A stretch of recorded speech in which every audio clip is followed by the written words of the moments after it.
To show the presence of sugar in the food item. So in case if you want to know if any sort of food item you are taking does it contain sugar, you can conduct an experiment. In that way you are going to know if it has sugar in it or it doesn't. So today we are going to do the same, and for this activity we need certain material that we need. So I am going to tell you one by one. As you can see here, we have taken the food sample because at the end we have to check in the food sample if they have sugar in it or the sugar is absent. So we have taken two different kind of food sample. One is watermelon and another is grapes. Very good. So we have keep this food sample in a petri dish. Then we have got two test tubes so that we can keep these two food samples in two different test tubes. Okay. Then I've got the spoon. Which we are going to use to crush the food item. Then we have the test tube holder, and you are going to know what's the use of this test tube holder in the experiment. And then we need some water, we have that, and we need the important thing that is needed for this experiment is Bunsen burner. Okay, so this is the burner because we need to heat the food sample. Okay, and one more thing that we need is Benedict solution. So this we are going to mix with the food sample, and you are going to see step by step what we are going to do. So right now we have these things which are needed for the experiment. This is Benedict solution. We need water, we need Bunsen burner, we need food sample, test tube holder and a spoon. Got it? Yes, now we are going to take the experiment and we are going to start it from the step 1. Now do is you are going to crush the food sample. So I will tell you how to do it, and you can carry on.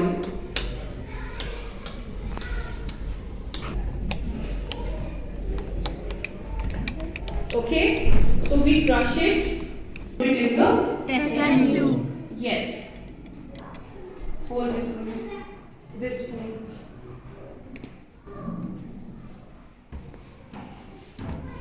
Okay. So once done, I am going to put some water in it. Not that much amount of water, but a little bit water.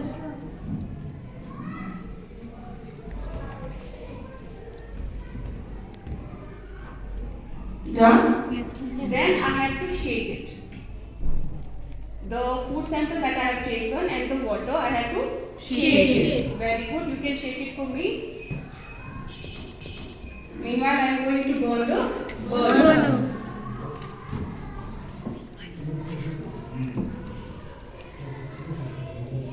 Check the regulator. So we can lower the flame or we can rise it. Okay, so it's up to us.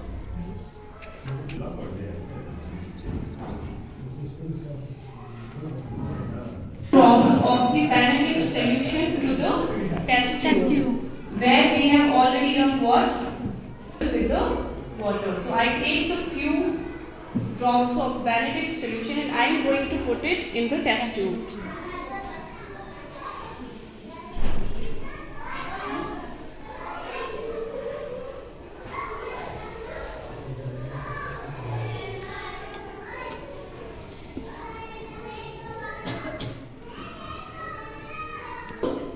Test tube. What we had in the test tube? We had the food sample, that is watermelon, and we had water. Okay. So now we have added the Benedict solution to it, and now we are going to heat it for next 1 minute. Okay.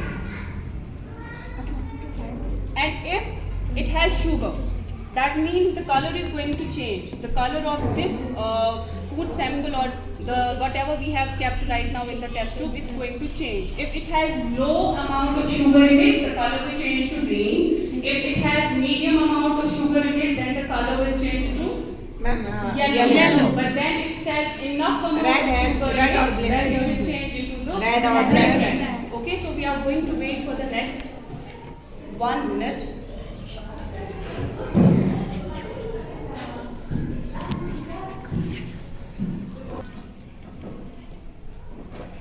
Can you see the color changing? Yes, ma'am. So when we added the Benedict solution to it without heating, it was just red. and a little bit of bluish to it. But now when we heat it for the 1 minute, we see that the color has changed to yellow.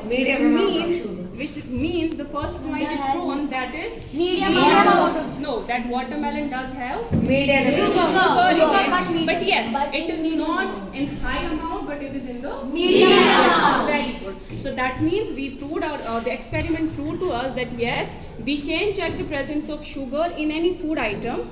When we put it in the test tube, we mix water to it, shake it, then we add few drops of Benedict solution to it, then we heat it for the 1 minute and we see the color change. So this somehow proves that the color here has changed, which somewhere proves to us that this watermelon has sugar in it.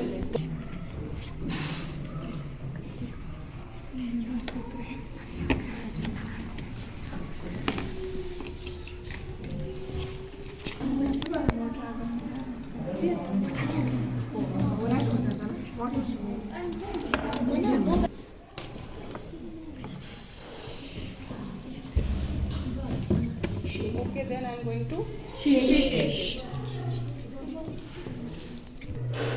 So this test tube holder will help me. So we are going to heat it for next 1 minute. Let's see if it changed the color. If it has low content of sugar, then the color will change to green. If it has a medium amount of sugar, Yellow. But if it has maximum amount, Black. red. Red or black?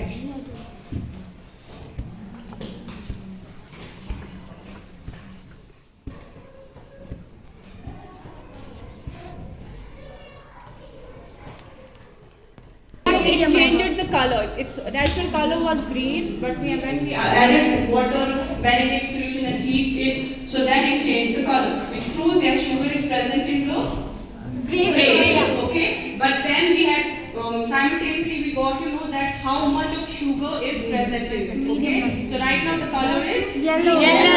which means medium amount of sugar is present.